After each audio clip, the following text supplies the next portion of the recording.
At a crossroads, the Adams 14 school district is in an unprecedented position. And it just makes me think I might not get the opportunity to graduate from Adams City High School. Tonight, parents speak out ahead of a major decision about the district's future. An urgent warning from health officials after a King Soopers worker tests positive for hepatitis A. Cracking down on Carvana. We're seeing a much more systematic issue with Carvana. The action the state is taking following multiple investigations by Contact Denver 7. We have done a number of stories on the struggles within the Adams 14 school district, a district so troubled that next week the State Board of Education could take the unprecedented step of forcing it to reorganize, or the nearly as rare move of closing one of its schools. And if you've watched our previous coverage, you've already heard from the administrators and the state. Tonight, you'll hear from the people who matter most, the students and their parents. So let's take this in depth. Adams 14 has been problematic for more than a decade. Back in 2010, the district has received, or since 2010, it's received the state's 2 lowest performance ratings. And since 2011, its 4-year graduation rate has stayed at least 11% below the statewide average. Consistent leadership also has been an issue. Since 2008, the district has had 7 different superintendents. Today, Denver 7's CB Cotton went to Commerce City, where parents tonight are voicing concern and support for a district they love despite it all.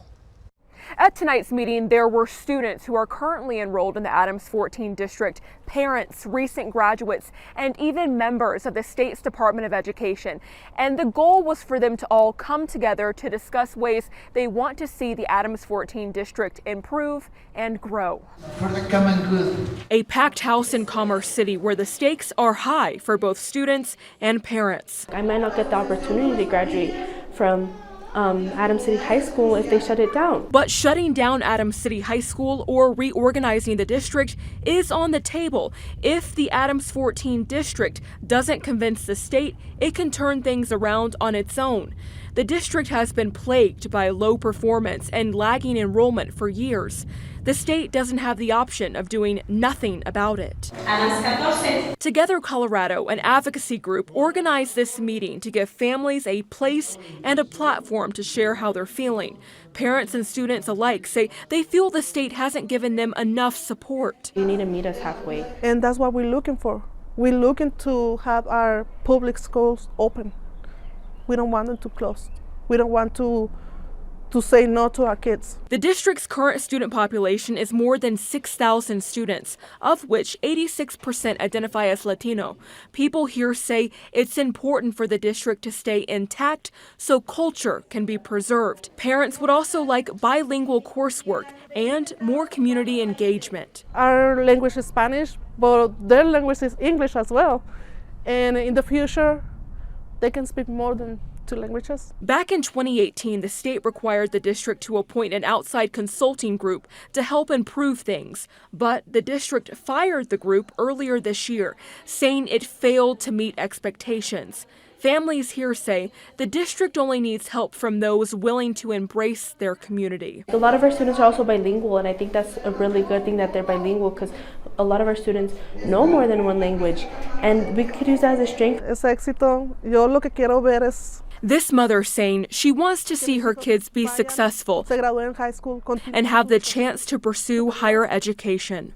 Like my daughter wants to be a doctor, so I want to see that.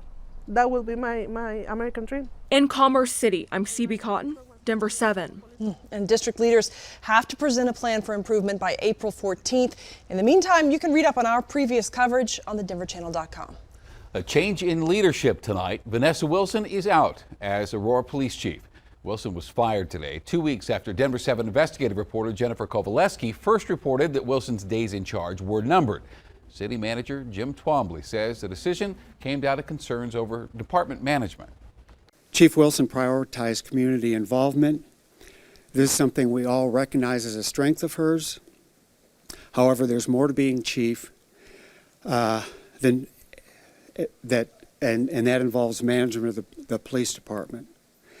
There also needs to be effective management of department operations, engagement with officers and staff, and strategic approach to moving the department forward.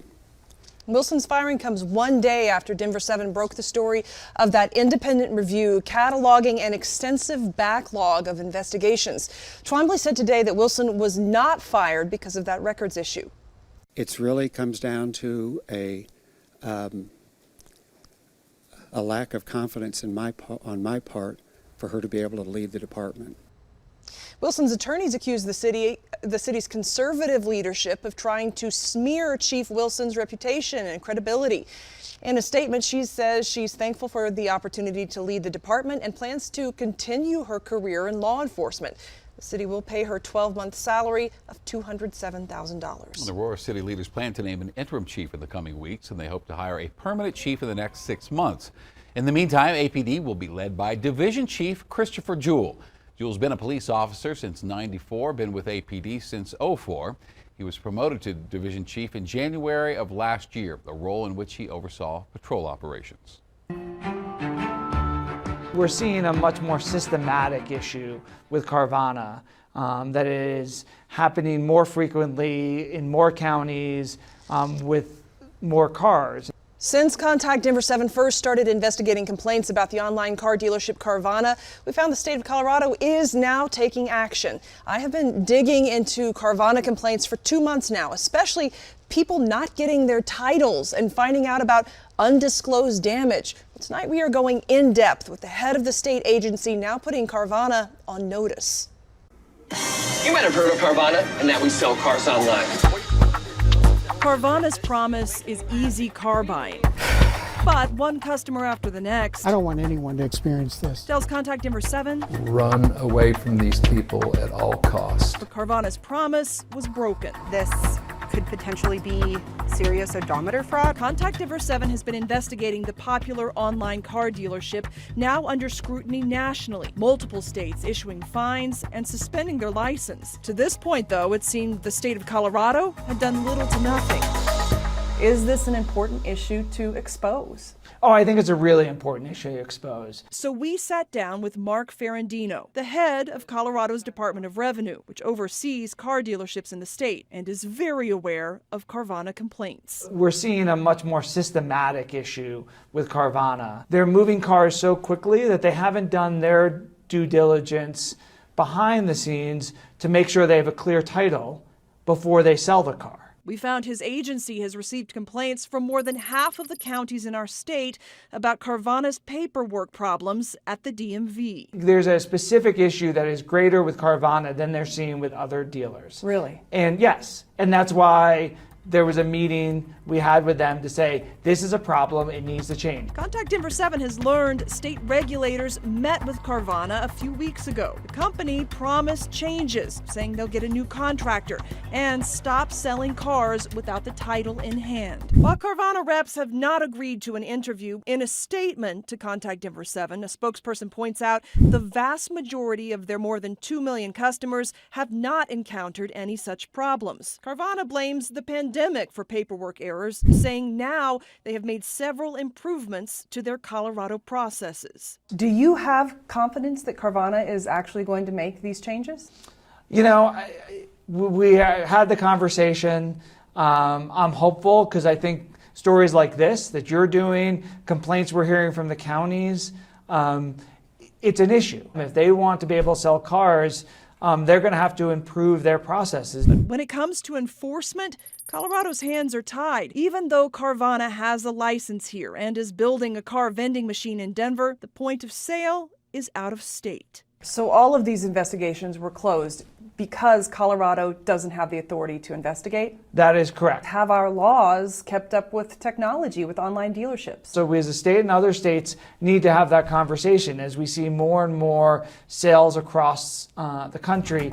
This is a messed up car. Too late for many Carvana customers, which is why the state is now warning, before you buy, get a mechanic to check it out. Is this a buyer beware on online car dealerships? It is important to make sure consumers know what the risk is, especially when you're going online to purchase a car. Here's the takeaway. You have to protect yourself. The state is not doing it, but they say you should find out where the car you're buying is coming from.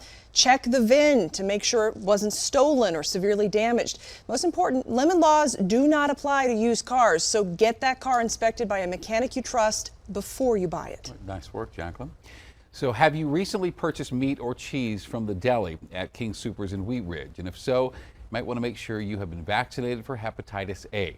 Jeffco health officials say a food handler has tested positive for the infection. Customers who bought meat, cheese, or pre-prepared sandwiches between March 20th and March 30th should check their vaccination status. At-risk customers should seek treatment. Some of the symptoms of Hep A include fever, vomiting, diarrhea, and jaundice. Marshall fire victims in Louisville do not have to rebuild using the city's new green codes, but the city's still recommending that they do. To help, the Boulder nonprofit, the Colorado Green Building Guild, offered suggestions tonight on building a green home. Really getting your loads down to the absolute minimum for heating and cooling, using efficient appliances and heat recovery ventilation equipment. You're setting yourself up for a resilient house in the case of any kind of power outage. And there is some financial incentive to build an energy efficient home. Depending on exactly how green you go, Excel will offer you a rebate that's anywhere from $10,000 to $37,000. Flying Frontier in and out of DIA could eventually mean having to actually step foot on the tarmac. Today, a Denver City Council committee advanced a proposal to renovate DIA's ground loading facility for exclusive use by Frontier. And this would expand the Denver-based carrier's number of gates at DIA from 9 to 14. Ground loading would also allow Frontier to board and deplane passengers both from the front and the back of the plane, speeding up the process and then opening more doors for more flights. If this is approved by full council, Frontier's gates could move by 2024. Still some pretty wild winds out there for tonight. I'll let you know when calmer days and warmer temperatures will return. A taste of Europe right here on the Front Range. This is the heart of our bakery. Find out what a hot cross bun is and where you can find one without a passport. Plus, maybe get to Coors Field early on opening day. This year's first pitch is one you won't want to miss.